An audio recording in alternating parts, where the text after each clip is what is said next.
So right now we're at the Bloomsbury Lanes. I'm with a young man from Lewisham by the name of Andrew McHugh, with more love for Blue than a die-hard Smurf fan. And right now we're going to be playing a little bit of bowling.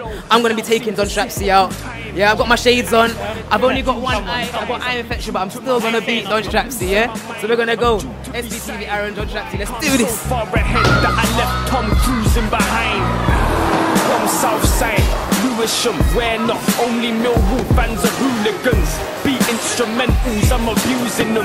Going in bareback, no lubricant.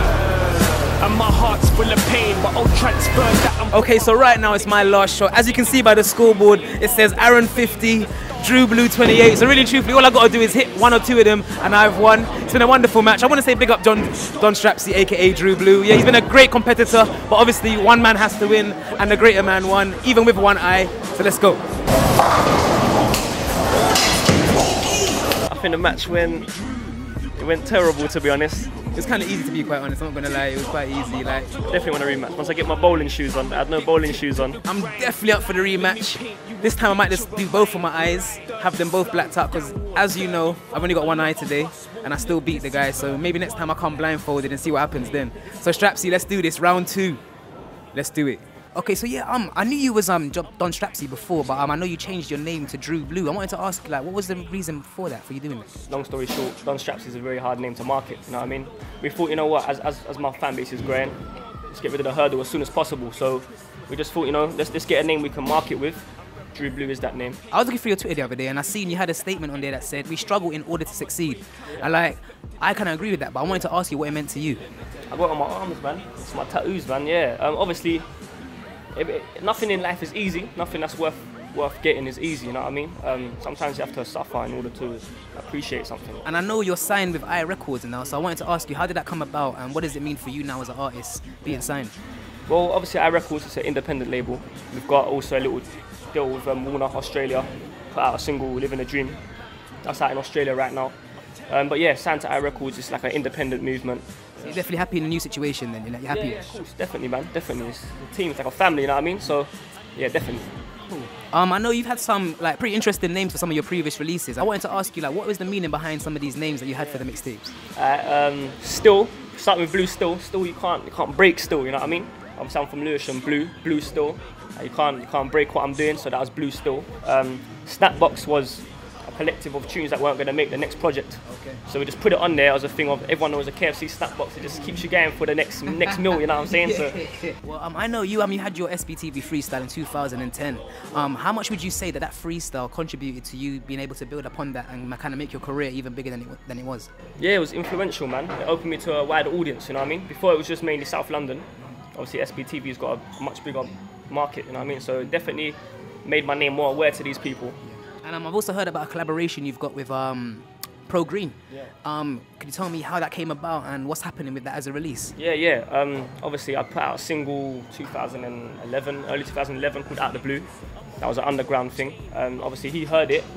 I just remember getting loads of tweets. Everyone was tweeting me like, are you linking up with Pro Green? I was thinking, what? Then obviously, I see he tweeted my video, innit? So I just hit him up, you know. I thought, you know what? The worst he can say is no. I just hit him up saying, yo, fam, follow me quick. I'll quickly DM you, innit?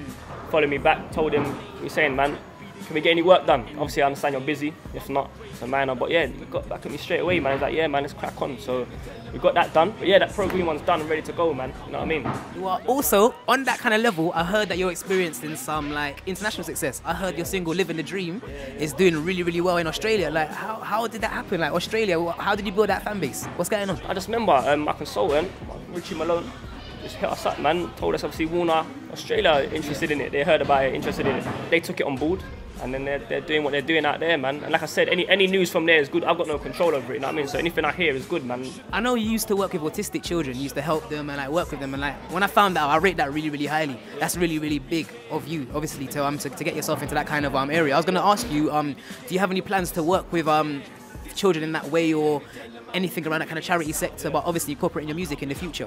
Yeah, we put out a project with Broadway charity called Survive. That's on YouTube now. That was about the homeless people. Also, I got a, a launch party coming up on 20th of August 2012. And the money, proceeds we're getting from that going towards the charity, you know what I mean? So it's something I strongly believe in, man. I've got family members that need this stuff, you know, as well.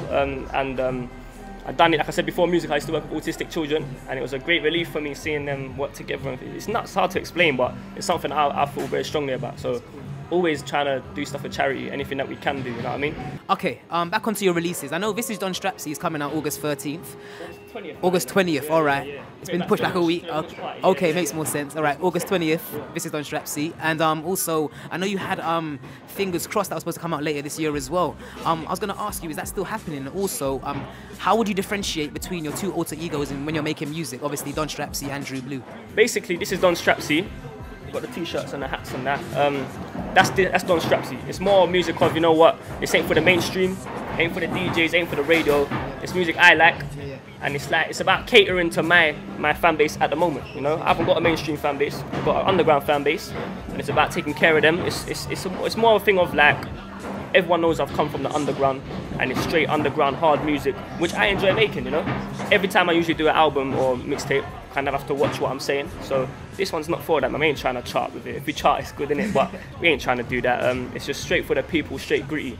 And now you got Dru Blu, which is a more mature artist, you know, bit more mainstream sounding music. The Professor Green tune will be on that album, etc. And that's for the world, you know what I mean? So as you understand, you can't do underground music for the world, you know what I'm saying? It won't play on the radio, so it's more radio friendly music, you know what I mean? At the same time, it's still similar to what I do, but it's a bit more universal, you know what I'm saying? Yeah, man. Alright. Well, the last thing I wanted to do with you, I like to play games with people to kind of throw them out of their comfort zones. And I want to play a game with you called Dru Blu. Yeah? And basically what I'm going to do, I'm going to throw a whole lot of different blue things at you. Yeah? And I want to see how many you like and how many you don't like. And then we're going to see if you're really a true blue. Yeah? Alright. So the first one is blue M&Ms. Yeah. Blue Skittles. Yeah. Avatar. Yeah. Versace blue jeans. Yeah. The boy band Blue. Nah. Blue skies. Yeah. Blueberry. Nah. Blue cheese. Nah. Blues Clues. Blues what? Blues Clues? Clues. Nah. Blue eyes. Yeah. Baby Blue. Yeah. Blue Cantrell. Definitely. Bluey Robinson. Nah. It's hard. Nah. Blue socks. Yeah. Blue bins. Yeah. Do you like bins? Blue bins as well. Hey, come on. And the last one is Blue Borough.